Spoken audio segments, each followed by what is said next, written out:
छत्तीसगढ़ के बलरामपुर जिले का ये धनवार सीमा है और इसी सीमा में आज मैं आया हुआ हूँ और आपको बता दूं कि ये धनवार के बहुत करीब है और यहाँ पर ये ट्रकें लगी हुई हैं जिसमें बालू का सप्लाई हो रहा है, रेत का सप्लाई हो रहा है, रेत यहाँ से जा रहा है।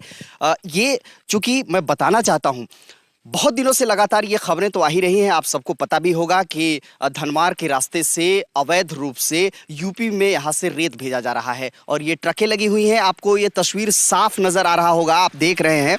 हमने देखा, रास्ते से हम आ रहे थे तब भी हम वीडियो रिकॉर्ड किए हुए हैं। हम बताना चाहते हैं कि ये जो रेत का अवैध रूप से जा रहा हो या फिर वैधानिक रूप से जा रहे हो, अवैधानिक या वैधानिक, इस पर हम बातचीत नहीं करेंगे आज। मैं आपसे ये कहना चाहता हूँ कि जो हमारे छत्तीसगढ़ का प्राकृतिक संपदा है, इस संपदा के साथ हम खिलवाड़ क्यों कर रहे हैं? इसमें शासन और प्रशासन किस हद तक नज़र रख रही है और कितना इसकी सुरक्षा कर रही है, ये देखना बहुत ज़रूरी है।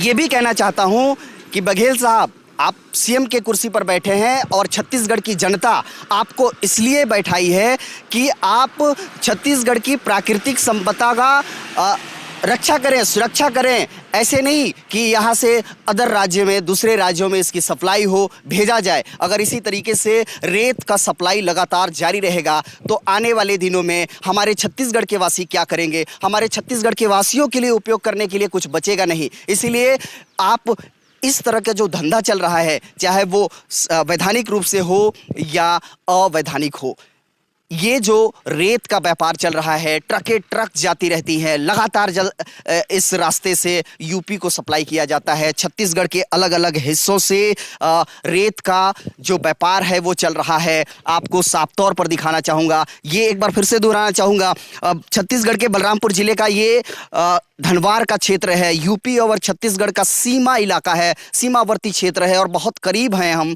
और इसी रास्ते से हर रोज रेत ट्रकों से भर करके ले जाया जाता है और 10 से 12 किलोमीटर के दूरी पर थाना है, थाना बसंतपुर है और आरटीओ बैरियर है। लेकिन इन सब के बीच में जिस तरीके से रेत का व्यापार चल रहा है, रेत यहाँ से भेजा जा रहा है, यूपी को सप्लाई किया जा रहा है, ये खेल कब तक चलता रहेगा? 2.5 साल सरकार के हो गए। 2.5 साल में जब से सरकार छत्तीसगढ़ में कांग्रेस की आई है, लगातार रेत व्यापार को लेकर के दूसरे प्रदेशों में, दूसरे राज्यों में जो रेत का व्यापार चल रहा है, रेत यहाँ से भेजा जा रहा है, इसकी खबरें आप लगातार सुन रहे होंगे, देख रहे होंगे।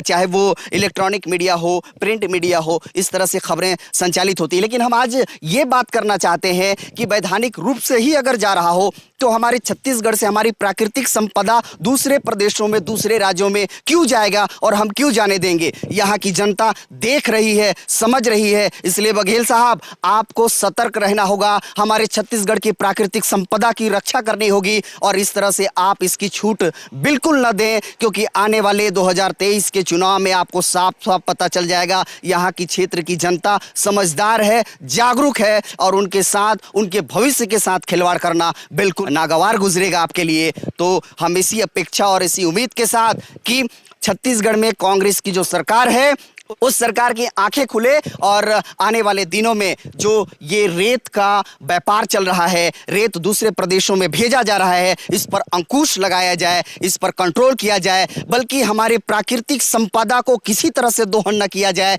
यही हम आग्रह करते हैं, यही हम दरखास्त करते हैं हमारे वर्तमान सरकार यानी कि भूपेश बघेल की सरकार से।